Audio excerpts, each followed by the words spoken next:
नमस्कार दोस्तों, आईएएस गुरु तोमर सर में आपका स्वागत है। आज दोस्तों आईएएस गुरु तोमर सर में एक लोगो भी हमने तैयार किया है। आप इस लोगो को ध्यान रखिएगा। आज एक हॉट करंट टॉपिक जिसका सीधा सीधा संबंध भारतीय राज व्यवस्था के साथ है, उसको लेकर के हम आपके सामने आए हैं।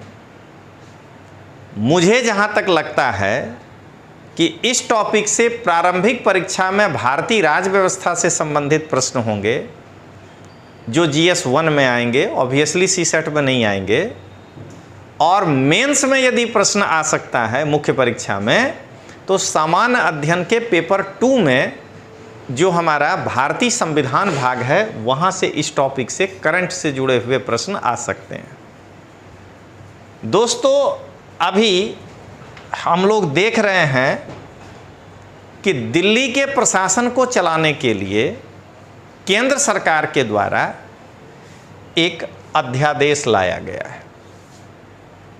इसके कारण हम लोगों को आने वाले परीक्षा में उस अध्यादेश के संदर्भ में जो प्रश्न पूछे जा सकते हैं उस पर चर्चा करेंगे।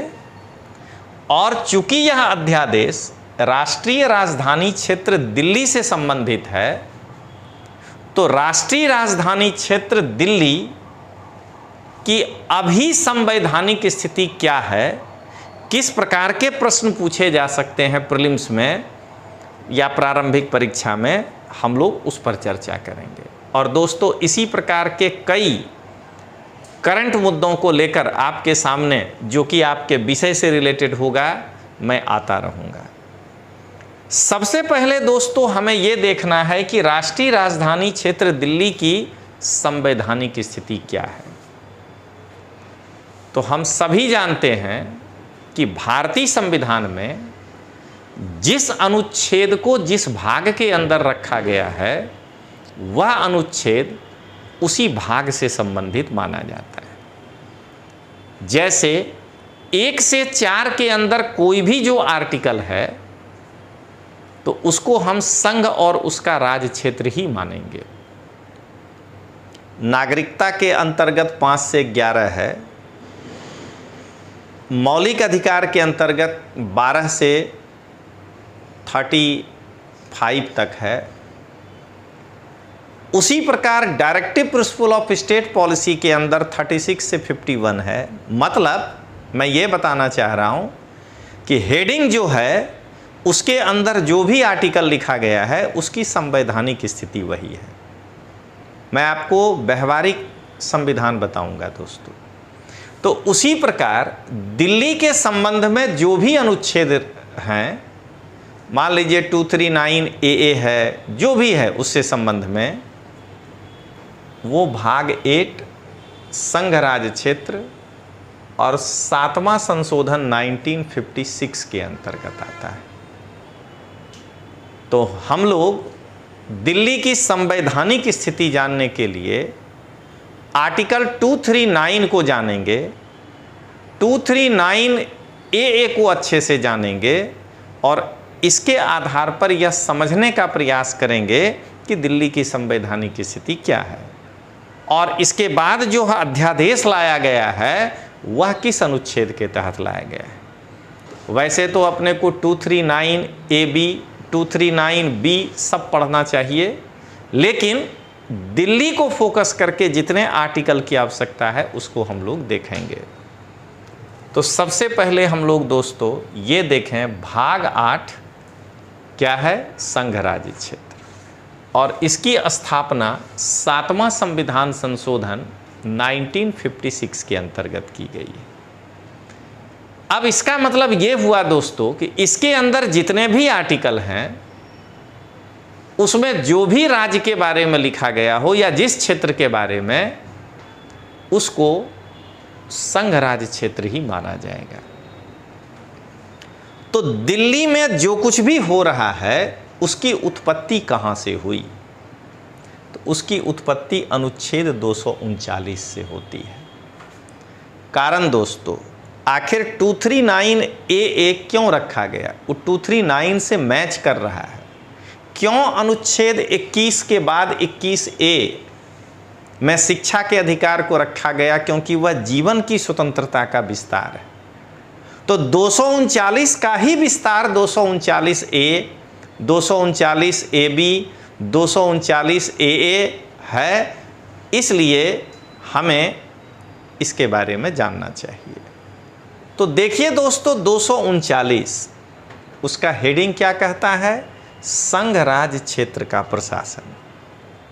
सबसे पहले 239 यही कहता है कि कोई भी देश में जो संघ राज्य क्षेत्र होगा उसका प्रशासन कौन देखेगा।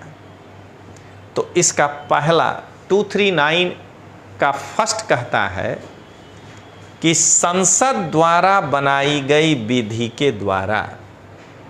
इसका मतलब ये हुआ कि हमको सबसे पहले समझना होगा कि संघ राज्य क्षेत्र के ऊपर प्रशासन कैसे चलेगा।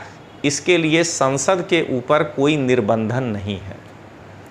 संसद अगर विधि बनाती है, जो भी उस बनाई गई विधि के द्वारा प्रत्येक राज्य क्षेत्र का प्रशासन राष्ट्रपति द्वारा किया जाएगा।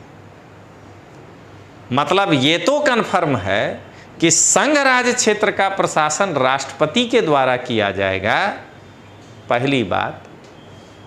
और दूसरी बात कि राष्ट्रपति इसका प्रयोग संसद द्वारा बनाई गई विधि के अधीन करेगा। अब क्या कहता है? तथा वह अपने द्वारा ऐसे पदाभिधान सहित नियुक्त किए गए प्रशासक के माध्यम से करेगा। यानी 239 यह भी कहता है कि इस अनुच्छेद में पहले तो यह कहता है कि संघ राज्य क्षेत्र का प्रशासन राष्ट्रपति चलाएगा, लेकिन राष्ट्रपति के संघ राज्य क्षेत्र के ऊपर प्रशासन चलाने के ऊपर दो निर्बंधन हैं दोस्तों। पहला, वह अपने मन से नहीं चलाएगा, संसद के द्वारा बनाई गई विधियों के अधीन चलाएगा। दूसरा, वह अपने से नहीं चलाएगा, वह अपने द्वारा एक प्रशासक नियुक्त करेगा। उसका नाम कुछ भी हो सकता है, पद अभिधान। उसका नाम LG हो सकता है, उपराज्यपाल। उसका नाम प्रशासक हो सकता है, उसका नाम चीफ कमिश्नर हो सकता है। इतना व्यापक है ये 2391। ये संविधान के 7वें संशोधन 1956 के द्वारा जोड़ा गया है। अब आइए दोस्तों, वैसे तो 239 में और भी कई प्रकार के अनुच्छेद हैं, लेकिन चूंकि मैं हेडिंग दिया हूं कि दिल्ली की संवैधानिक स्थिति, तो दिल्ली में भी चूंकि राष्ट्रपति उपराज्यपाल के माध्यम से शासन चलाता है और संसद के द्वारा बनाई गई ये जो 239AA के अधीन प्रावधान किया गया है उसके अनुसार, इसीलिए मैं अब 239 के बाद 239A की चर्चा करूंगा कि जरा आप ये समझिए कि दिल्ली और बाकी जो यूनियन टेरिटरी है दोनों के प्रशासन में क्या फ़र्क हो सकता है। अब फिर मैं दिल्ली के ऊपर आऊँगा, जिसमें मैं आपको बताऊँगा कि दिल्ली में क्या अलग से व्यवस्था है। आपको ऐसे करके पढ़ना है। तो पहले दिमाग में रखना है कि 239 किसी भी संघ राज्य क्षेत्र में शासन कौन चलाएगा इसकी बात करता है, और वह है राष्ट्रपति। लेकिन राष्ट्रपति के ऊपर दो निर्बंधन डालता है। पहला, संसद के द्वारा बनाई गई विधि के अधीन, और दूसरा, वह एक प्रशासक के माध्यम से शासन चलाएगा जिसका कोई भी नाम दिया जा सकता है। अब आइए, 239 एक तरह से इस मामले में मौन है कि वहाँ का प्रशासन चलेगा कैसे। इसलिए थोड़े समय के बाद 239 के बाद एक नया आर्टिकल डालना पड़ा, इसीलिए कैपिटल A लिखा गया है और 239A डाला गया कि कुछ ऐसे यूनियन टेरिटरी जहां विधानसभा गठित करने की आवश्यकता महसूस हो या जहां मंत्रिपरिषद स्थापित करने की आवश्यकता महसूस हो वहां क्या किया जा सकता है। क्योंकि कई संघराज्य में आंदोलन चले कि मैं संघराज्य हूं, लेकिन इसका मतलब ये तो नहीं है ना कि हमें विधानसभा ना मिले। तो 239A के अंतर्गत क्या लिखा गया, ये 14वां संविधान संशोधन 1962 के द्वारा जोड़ा गया। एक्चुअली ये जब जोड़ा गया तो उस समय कई संघराज्य क्षेत्र हुआ करते थे। गोवा का विलय करने के बाद गोवा भी उसमें संघराज्य था, अरुणाचल प्रदेश संघराज्य था, पुद्दुचेरी का विलय किए थे, पुद्दुचेरी संघराज्य था, 62 के ठीक जरा सा पहले में मणिपुर, नागालैंड सब संघराज्य क्षेत्र था। तो उस समय कई सारे यूनियन टेरिटरी थे और वहाँ पर जनता के द्वारा ये मांग उठ रहा था कि हमारे राज्य में कानून बनाने के लिए एक विधानसभा चाहिए। इसको ध्यान में रखते हुए 14वां संविधान संशोधन 1962 किया गया और 239A आर्टिकल को स्थापित किया गया। क्या रखा गया है, कुछ संघराज्य क्षेत्रों के लिए स्थानीय विधान मंडलों या मंत्री परिषदों का या दोनों का सृजन। हेडिंग पढ़िए, सभी नहीं, कुछ शब्द पकड़िएगा संघराज्य के लिए। यानी कि अगर सरकार को, अगर केंद्र को या राष्ट्रपति को लगेगा या संसद को कि गोवा की आबादी इतनी है, भले वो संघराज्य है उस समय, उसको एक विधानसभा देना चाहिए, तो कैसे देगा। इसके लिए संविधान में इसकी व्यवस्था की गई कि या तो एक विधानमंडल दें या तो मंत्रिपरिषद दें या दोनों दे दें। ध्यान दीजिएगा, ऐसा भी हो सकता है इस आर्टिकल का सहारा लेकर के कि संघ राज्य में केवल विधानसभा दे के छोड़ दें, मंत्रिपरिषद नहीं दें। किसी संघ राज्य में ऐसा हो सकता है कि मंत्रिपरिषद बना दें, विधानसभा नहीं बनाए, और कहीं दोनों हो सकता है। क्या कहता है इसका पहला आर्टिकल, संसद विधि द्वारा, हम डायरेक्ट लिख दे रहे हैं, अब दो ही संघ राज्य है, पुद्दुचेरी और जम्मू कश्मीर संघ राज्य क्षेत्र के लिए। उस समय ओरिजिनल संविधान में कई सारे लिखे हुए थे, सबका नाम, अरुणाचल, गोवा, तो बाद में जैसे जैसे वो राज्य बनते गया उसको हम मिटाते चले गए।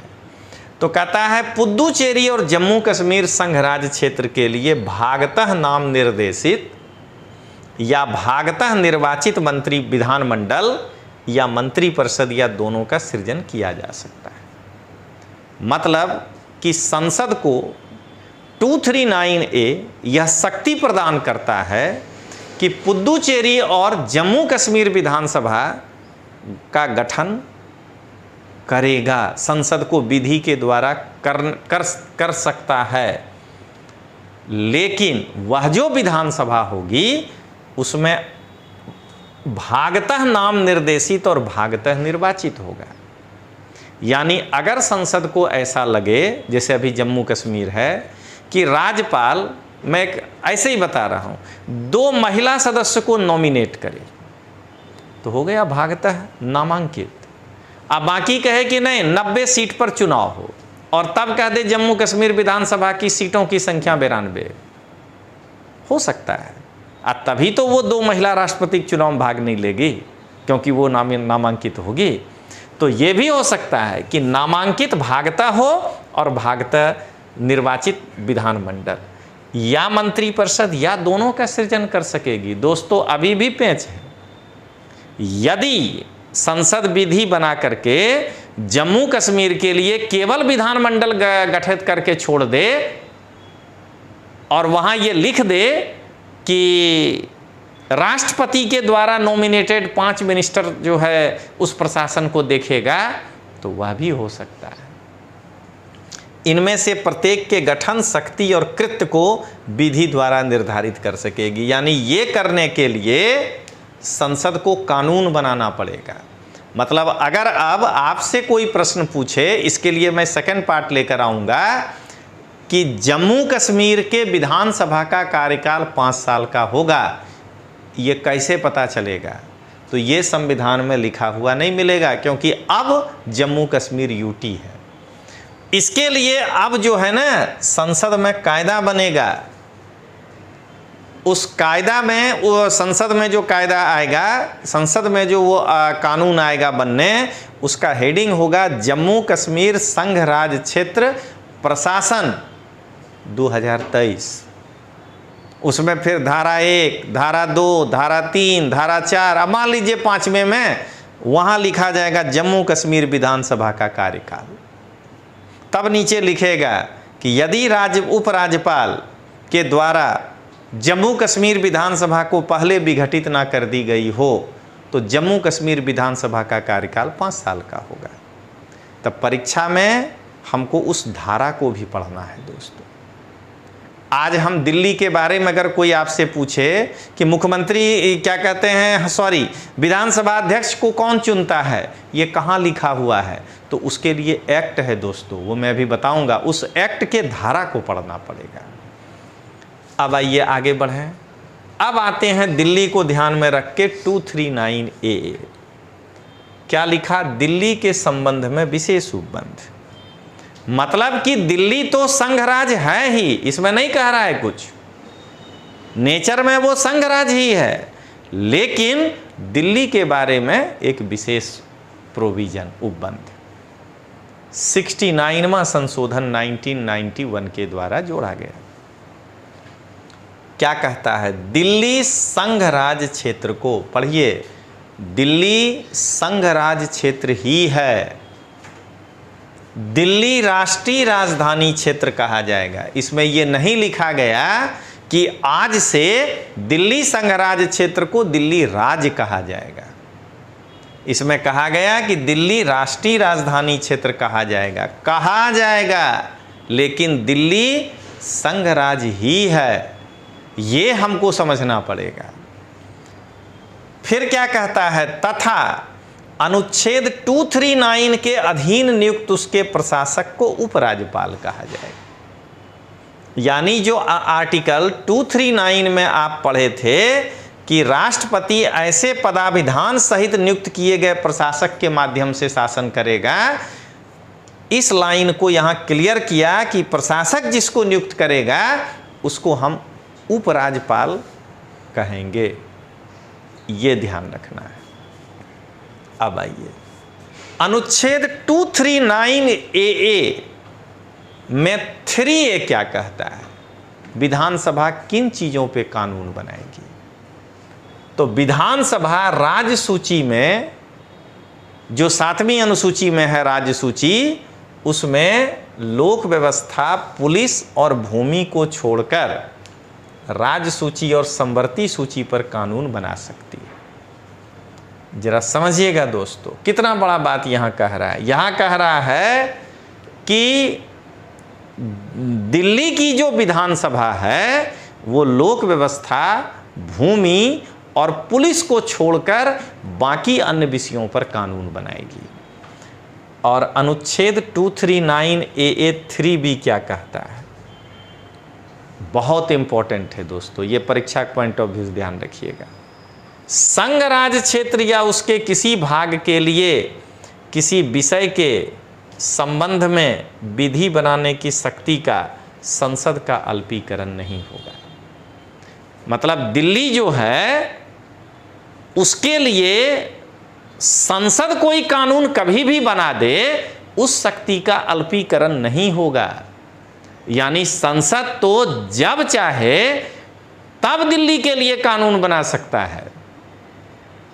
अगर संसद नहीं बनाया है तब तक इन 3 विषयों को छोड़कर दिल्ली विधानसभा बाकी चीजों पे कानून बनाएगी।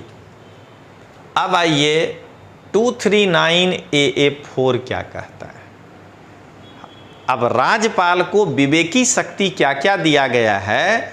वो दिल्ली राष्ट्रीय राजधानी क्षेत्र, ठीक ना, प्रशासन अधिनियम 1992 के अंतर्गत 56 धारा है जिसमें लिखा हुआ है कि उपराज्यपाल की विवेकी शक्तियां क्या है।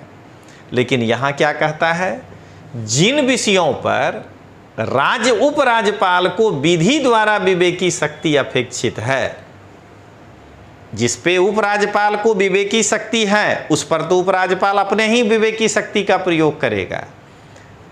उसे छोड़कर उपराज्यपाल मंत्रिपरिषद के सलाह पर काम करेगा। जिस प्रकार से राज्यपाल किसी राज्य के मंत्रिपरिषद के सलाह पर काम करता है, वैसे ही दिल्ली का उपराज्यपाल अपनी विवेकी शक्तियों को छोड़कर बाकी जो भी एक है विषय, उस पर दिल्ली के मंत्रिपरिषद के सलाह पर काम करेगा।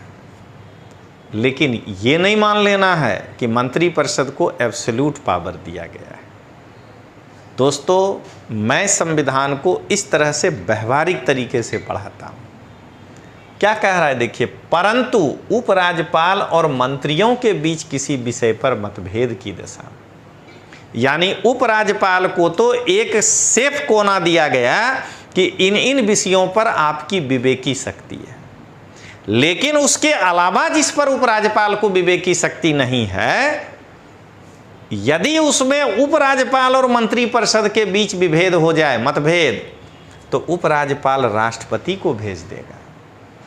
यानी मंत्रिपरिषद के सलाह को मानने के लिए उपराज्यपाल बाध्य नहीं था पहले भी, वो राष्ट्रपति को भेज देता और राष्ट्रपति के विनिश्चय के अनुसार उपराज्यपाल कार्य करेगा। और वहां से अगर वो राष्ट्रपति लिख दिया कि उपराज्यपाल का जो निर्णय है वही लागू होगा, तो फिर उपराज्यपाल उसी के अधीन काम करेगा।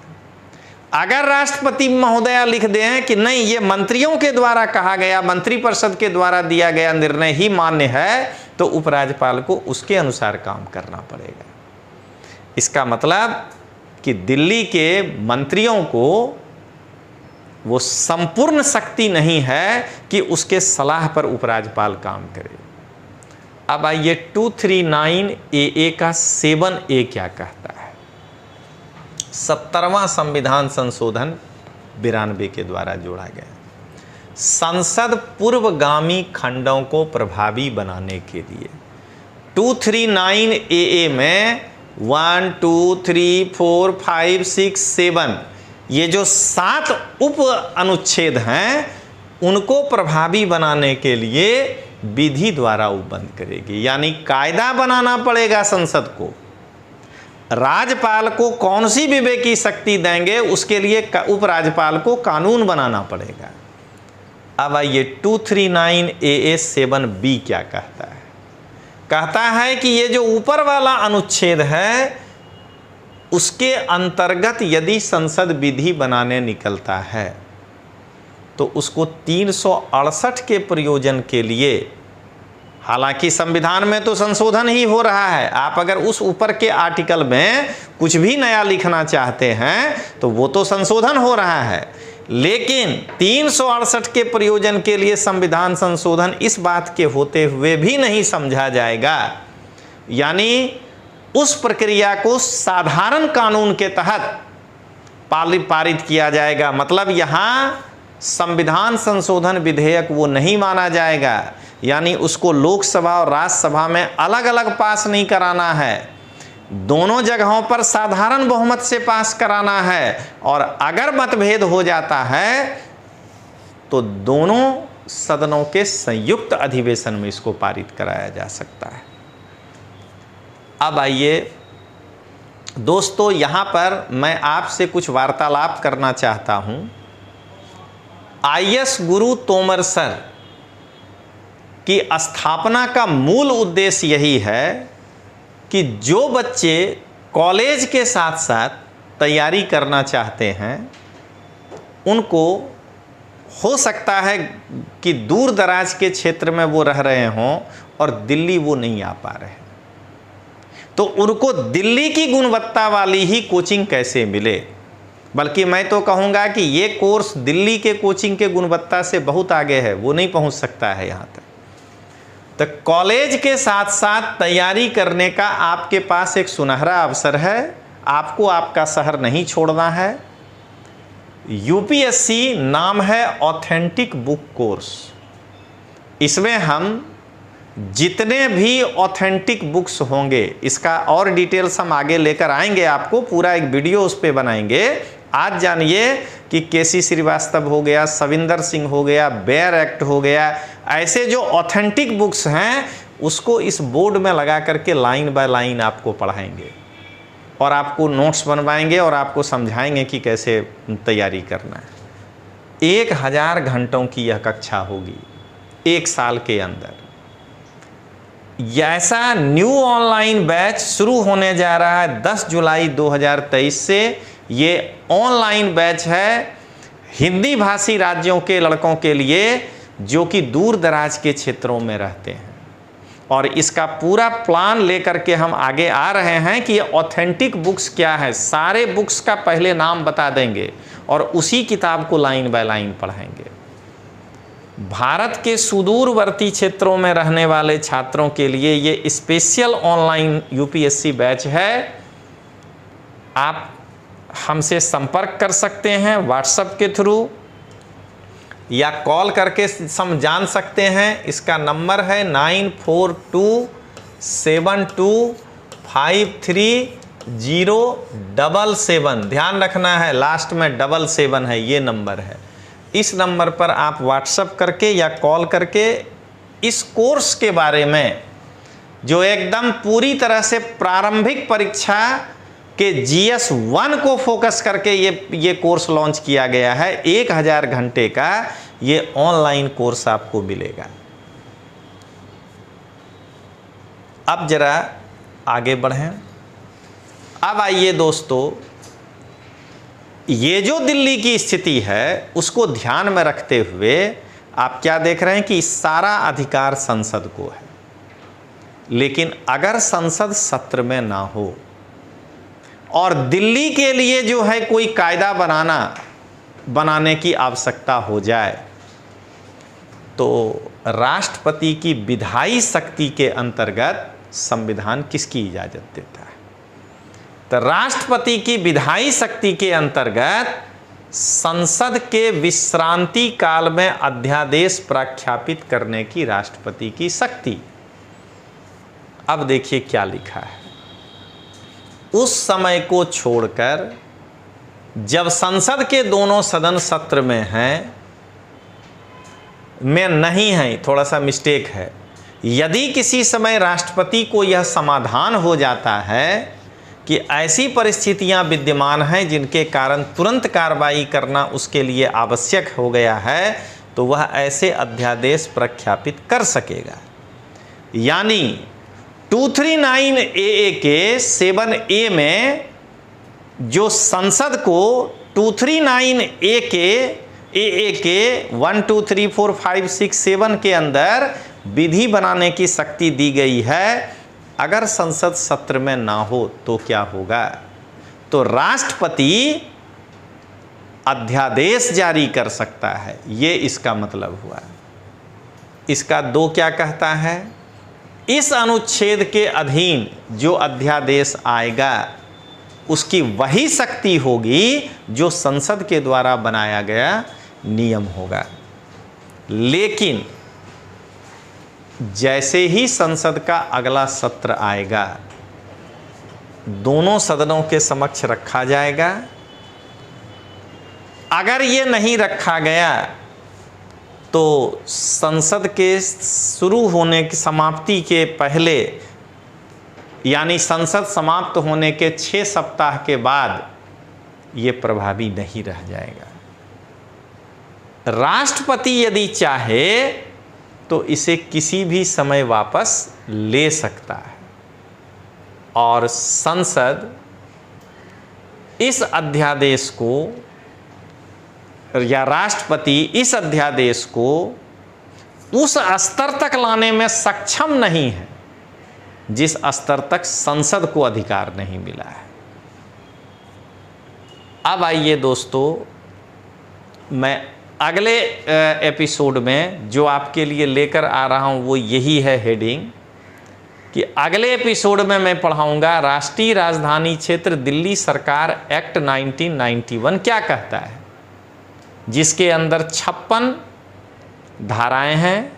और तब आप समझेंगे कि अभी जो दिल्ली सरकार के लिए 2023 में अध्यादेश आया है, फिर उस अध्यादेश को उस दिन पढ़ाएंगे।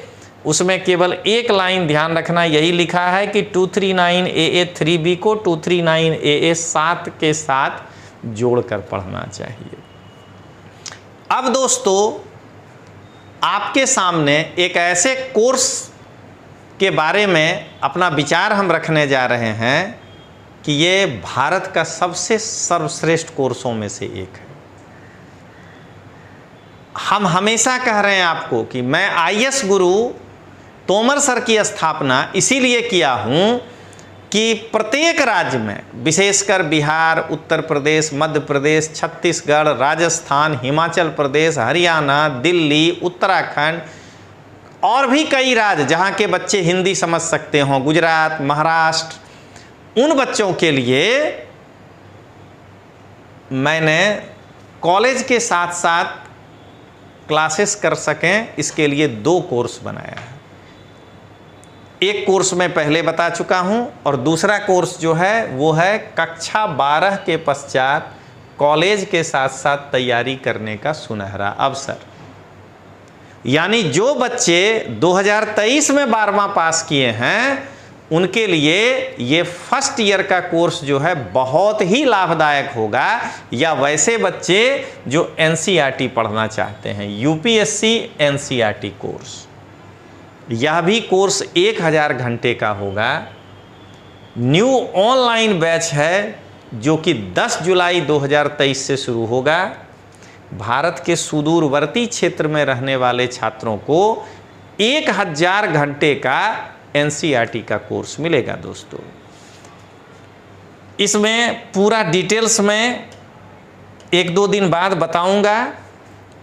अभी ये स्पेशल ऑनलाइन कोर्स है एनसीईआरटी का, तो अगर आप इस कोर्स में जुड़ना चाहते हैं और कुछ आपके अंदर जानकारी लेने का इच्छा है तो आप ये फ़ोन नंबर पर या तो व्हाट्सएप करके जानकारी ले सकते हैं या इस फ़ोन नंबर से फ़ोन करके पूछ सकते हैं 9427253077। दोस्तों, बेहतरीन रिसर्च करने के बाद जो मेरा 23 साल का अनुभव है, इस दोनों कोर्स में कोई फैकल्टी नहीं है, रजनीश सिंह तोमर से ही आप पूरी पढ़ेंगे। ऐसा नहीं कि जो अभी चल रहा है यूट्यूब वगैरह में कि मेंटरशिप प्रोग्राम ही क्या होता है भाई। मतलब हम एक अकेले जान रहे हैं और मेंटरशिप के नाम पे एडमिशन ले लिए और उसके बाद 2 बार पीटी पास किए हुए लड़के को आपके पीछे लगा दिए, गुणवत्ता कहाँ से आएगा। तो ये भारत का पहला कोर्स है और बाकी कोचिंग वालों के लिए ये बहुत बड़ा रास्ता है कि भाई गुणवत्ता क्यों गिरा रहे हो। अगर तुम्हारा पर्सनल रेपो बढ़िया है, अगर मैं बहुत अच्छे से पढ़ा सकता हूँ तो मैं लड़कों को 1000 घंटे पढ़ा करके उनको सेटिस्फाई करूँगा। तो दोस्तों, इस कोर्स के लिए आप जो भी जानना चाहते हैं हमसे फ़ोन करके जुड़ सकते हैं या व्हाट्सएप कर सकते हैं। तो दोस्तों, आज का जो लेक्चर था वो हमने आपको पूरा का पूरा क्लियर किया। दिल्ली के ऊपर कौन कौन से संवैधानिक प्रश्न आपको पूछे जा सकते हैं। तो चलिए दोस्तों, फिर मिलते हैं हम लोग आईएएस गुरु तोमर सर में। अगले एपिसोड के लिए आप इंतज़ार करिएगा। थोड़े रुक रुक कर एपिसोड ज़रूर आएंगे क्योंकि गुणवत्ता के लिए समय लगता है, लेकिन आपके आईएएस प्रीलिम्स की तैयारी जो आज आपने मेरे साथ एकदम सॉलिड तरीके से सीखा, ऐसे ही टॉपिक पर चर्चा करेंगे। तो चलिए दोस्तों, मिलते हैं। तब तक के लिए जय हिंद, जय भारत।